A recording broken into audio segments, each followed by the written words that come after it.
RC family, back at it again. Let's get this car set up going. Tonight we're going over Camber. I did a video on Camber about, I guess, last year. So if y'all want to check that out, there's just a good basis to what we're gonna go over tonight about Camber. So if you want to check that out. Go back and see in my past videos. I got a video on Camber, and it relates to a lot with what we're gonna go over tonight on about Camber. But tonight we're just gonna go a little bit more in depth about it. I'm gonna let my partner over here break it down for us and let us know exactly what Camber is, what it does. It's like one of the most powerful settings we can do, but it's often overlooked because I don't know, I guess because it's so, we think about a whole lot of stuff, and if we just do this one thing, it may eliminate the problem that we may be having with our car. So let's go.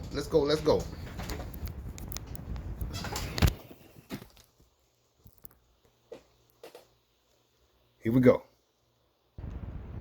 Camber, my favorite subject. I always talk about camber. I mean, we've already mentioned camber and camber gain in this course, and I've done like 3 YouTube videos about camber. Anyway, we haven't really specifically spoken about camber yet, so let's do that now. The reason I like camber so much is that it's a very easy change to make on the car, but it makes a significant difference. It's actually ridiculous how big of a difference it makes. You can have a car that just feels disconnected somehow, that you keep losing the rear end in some corners, and it's just not, it doesn't feel balanced. And the only thing you change is you adjust your camber angles slightly. In a situation like I described, you would probably reduce rear camber a bit, maybe even reduce front camber a bit also. And then, lo and behold, your car may grip the track much better, corner much better, and be smoother overall. I cannot overstate how important camber angles are.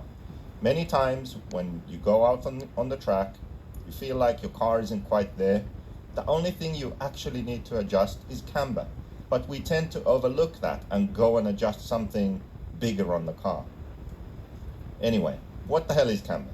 Camber is the angle of the tire in relation to the ground. So when the top of the tire leans inwards, that's called negative camber. That's how our cars are typically set up. If the tops of the tires lean outwards, that's positive camber, and we never really run positive camber. Tires have the most grip at 0 to slightly positive camber. At least that's my experience for our off-road tires. To keep it simple, let's just say that it's at 0 camber. Remember when we talked about camber change and roll centers and driving in corners? What happens is that the outside tire goes into positive camber. So we need to set our cars up with slight static negative camber. This is to make up for the changing camber as the car corners, because we want the outside tire in a corner to be vertical at 0 camber. That's our goal. We end up in positive camber usually, but we want to limit that. So static camber of about between 0 and 1 on the front, 1 and 2 on the rear. That's the most common numbers, but some drivers prefer even more rear camber than that, up to 4 degrees. As you add static camber, side bite in corners decreases. So you have less side bite with more negative camber. That's actually why I don't recommend running a large amount of negative camber, because you'll start losing grip. You'll go into corners and you'll start losing the rear end if you have too much camber. Also, if you have a lot of static camber, then you lose forward drive. The car doesn't have as much grip accelerating in the straight line because the contact patches of the tires are smaller. Also, one way of actually telling if you have too much camber is sometimes on sort of grippy tracks, you'll notice that if you hit a bump accelerating onto the straight, the car will want to sort of start rocking from side to side. If you reduce your camber, especially rear camber in that situation, that may go away, where you hit the bump and the car just settles and continues straight. It doesn't start rocking from side to side.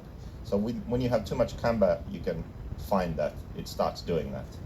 One thing about camber is also that the better the car is and the better the setup of the car is, the more important camber is. The way I would describe this is that if we think about driving around a track, one lap around a track, the tires are constantly moving, the camber angles are changing, and as the car corners and the suspension moves. If we assume that 0 degree camber is the optimum setting, then the longer the tires are at 0 during that lap, the more grip the car has. On a well-designed car, the tires will be within a working range of camber for more of the lap. On a not so good car, the tire camber angles will be all over the place. So maybe they are only within that working range for a short period of time. If that's the case, if you adjust camber, you won't notice a big difference because the tires are only within that range for a short time. But on a really good car, for most of the lap, the tire is in the correct range. The camber angles are not changing too much during the lap. That means that even a slight adjustment to camber will make a big difference on track because you are adjusting something that affects the car for most of the lap. So in recent years, I've actually learned to appreciate camber even more because my car has improved, my setup has improved, and I've noticed that many times I only need to adjust camber slightly. I'm talking about half a degree or even less to notice a difference in both lap time and feel. So since camber is so important, let's look at how to adjust it and how to find the best camber setting for you. The goal of adjusting camber is to reduce the lap time, to have more traction and more consistent traction. So everything the car does is smooth. Transitions between different levels of grip, different sections of the track, different sections of a corner, everything happens seamlessly. On the front, the more negative camber you add, the more non-linear the steering feels. It's as if at some point in the corner it grabs more and turns more. So you may have sort of oversteer at some point. As you reduce camber, then the steering becomes smoother. That's why on the front I run very small amounts of camber, sometimes just 0, sometimes half a degree, and very rarely actually more than that. I like to keep my front tires almost vertical as static because it's just the smoothest setting for steering.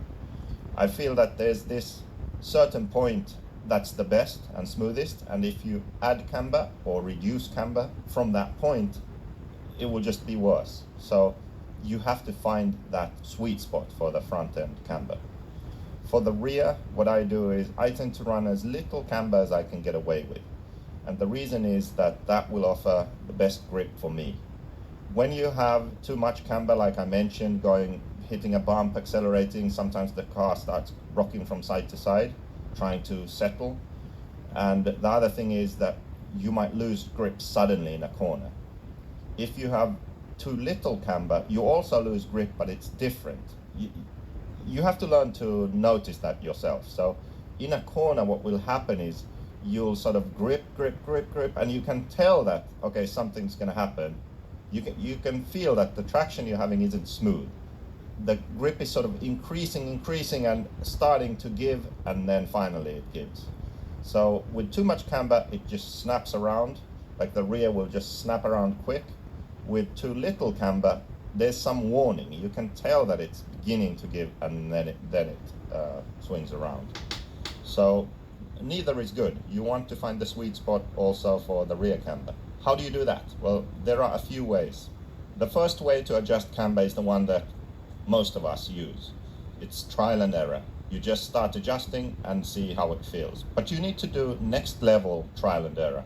So get a friend to be in pit lane and you do some laps. So you have a good feeling for the car.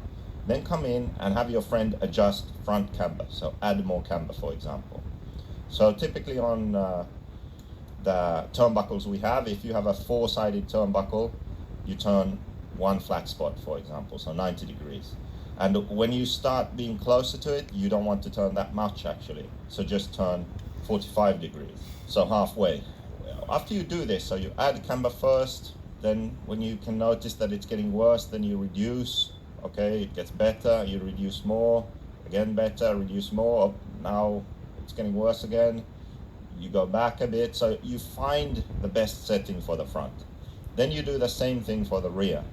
And when you do this, you're adjusting left and right at the same time. So you've measured left and right turnbuckles with calipers, you know that they're the same, and you just adjust equally left and right for the front, left and right for the rear.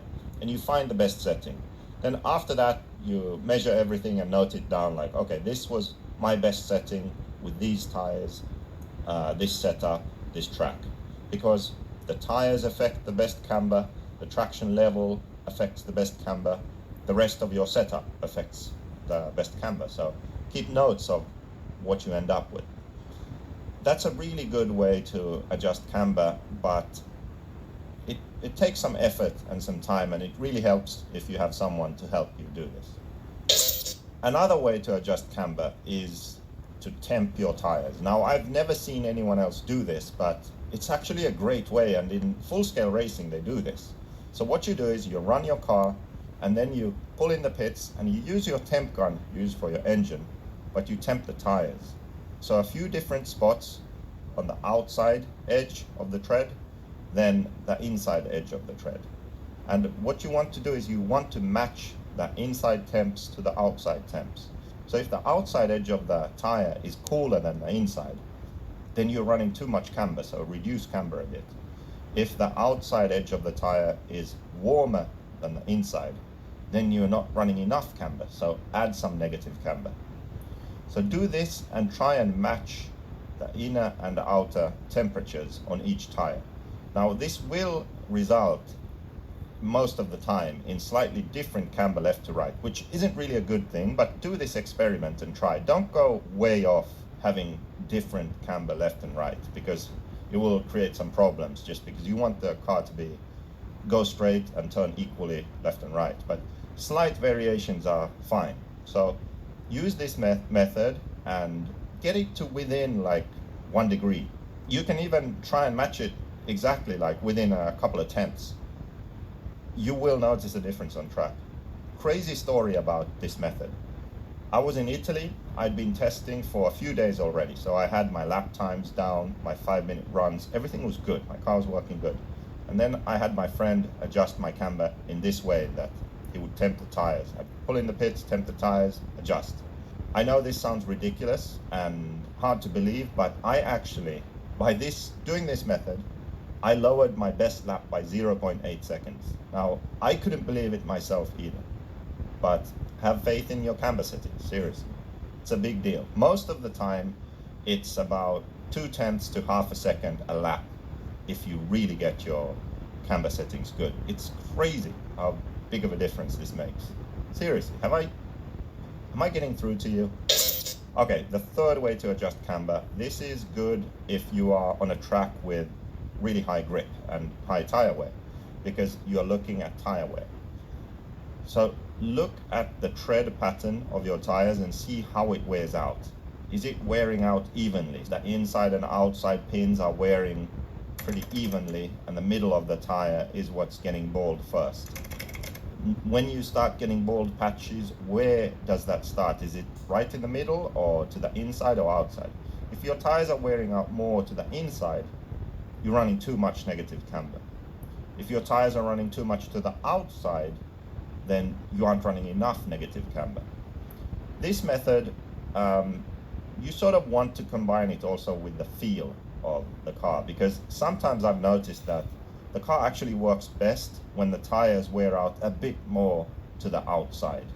But it's a good rule of thumb to try and make it so your tires are wearing out evenly, inside, outside, and the bald spot will be in the middle of the tire first. So as a quick conclusion or summary, I'd just like to say that for the millionth time, camber is overlooked by most drivers. It's a lot more powerful than people think, and you should definitely find the sweet spot basically at every track you go to in every condition. Front camber, you adjust that for steering feel and smoothness, and rear camber, you adjust that for rear grip. especially when cornering. So smooth, good rear grip in corners thanks to the correct camber settings. Generally, you could say that on higher grip, smooth tracks, you'll most likely be faster and more comfortable with slightly more negative camber. And on basically every other track, so loose tracks, inconsistent grip, difficult tracks, lower speed tracks, you'll most likely do better with slightly less negative camber. I've noticed that most drivers actually run too much camber. So give it a try. Next time you're at the track, just try reducing camber a bit and see if that works for you. I bet you it will. 97% of you out there are running too much camber. I'm actually going to go check my camber right now. If you ain't ripping, you tripping. Well, I'll be putting y'all up on some major game. In this video, you can't find this video on YouTube. You can try, but you're not gonna find this particular one on YouTube. This is something special. I'm telling y'all, putting y'all up on major game. You're not gonna check YouTube. If y'all find this video, I just showed you the exact same thing on YouTube. Leave it in the comment section of this video, please. I'm putting y'all up on major game now. But yeah, EKJ 24,000. If you ain't ripping, you're tripping. Left tie salute. Let my haters be your motivators. Action speak louder than words. It's summertime. Let's get out and rip. Ain't nobody ripping. Ain't nobody really bashing. Let's go. All right, y'all. Peace.